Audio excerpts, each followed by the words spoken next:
शुरुआत में हमें एक सुनसान जगह पर 6 दोस्तों के ग्रुप को दिखाया जाता है जो वहाँ एक हॉरर वीडियो शूट करने के लिए आए थे। यहीं पर एक शेरिफ भी अपने पार्टनर को लिए आ जाते हैं जिसका नाम डेविड था, लेकिन इन लोगों को देखकर वो यहाँ से चले गए। अपना काम खत्म होने के बाद एक कपल को छोड़कर ये पूरा ग्रुप वापस चला जाता है और ये कपल एंजॉय करते हुए इस जगह को एक्सप्लोर करने लगते हैं। एक्सप्लोर करते हुए लड़का भागकर पास के एक कैबिन में चला गया जहाँ पर बहुत सारे पिग्स थे। वो एक स्टिक लेकर पिग्स को तंग करने लगा।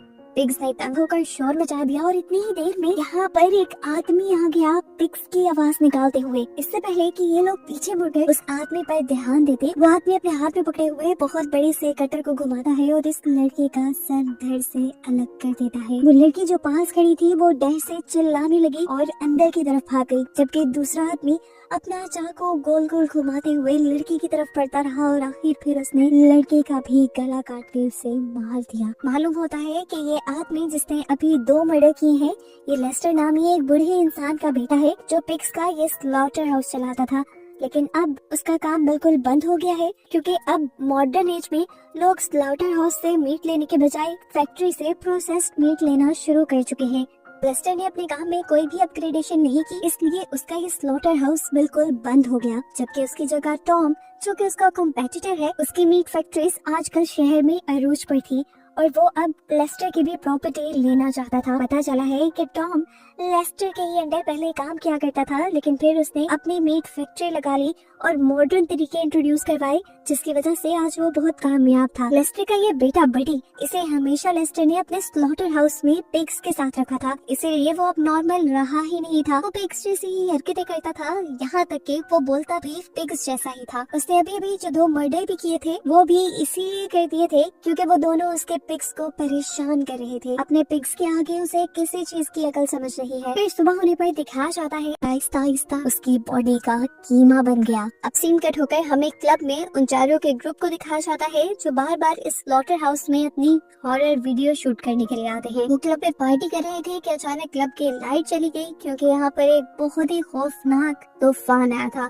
बिजली का कड़कना इस तूफान को और भी ज्यादा भयानक बना रहा था। तो इन्होंने प्लान किया कि ये लोग दोबारा स्लॉटर हाउस जाएंगे अपनी शूटिंग के लिए, क्योंकि इससे ज्यादा खतरनाक माहौल और कोई हो ही नहीं सकता। बातों ही बातों में इनकी शर्त लग गई कि सैली 1 घंटे तक अकेले स्लॉटर हाउस में रुकेगी क्योंकि उसे थोड़ा डर जो लगता था।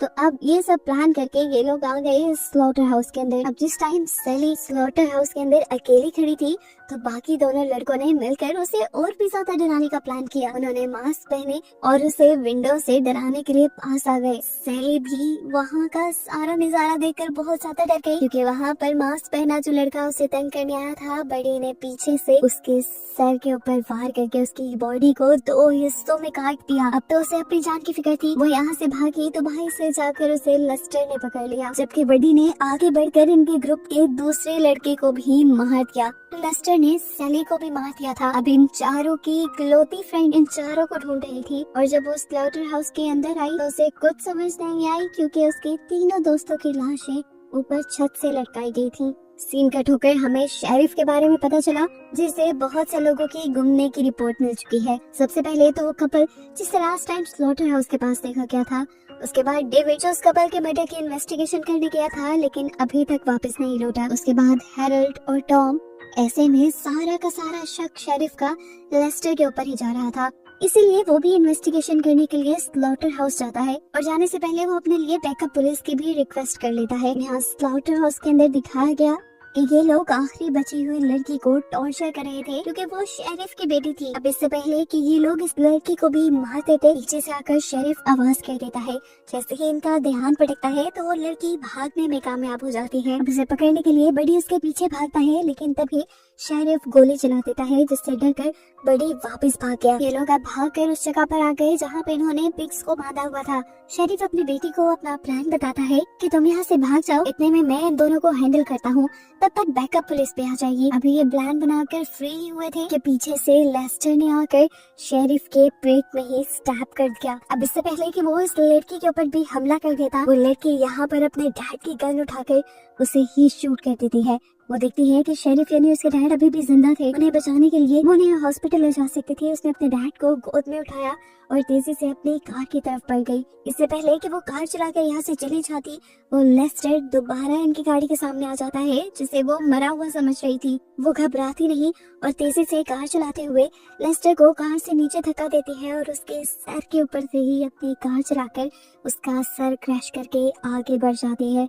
इन्हें अब लग रहा था कि ये लोग बच जाएंगे, लेकिन इनका ये वहम था, क्योंकि बड़ी जिसके ऊपर अभी तक इन्होंने ध्यान ही नहीं दिया था, वो इनकी कार के अंदर ही छुपा हुआ था, जो अपने चाकू से उस लड़की को मारकर यहाँ खत्म कर देता है और मूवी भी इसी पॉइंट पर खत्म हो जाती है।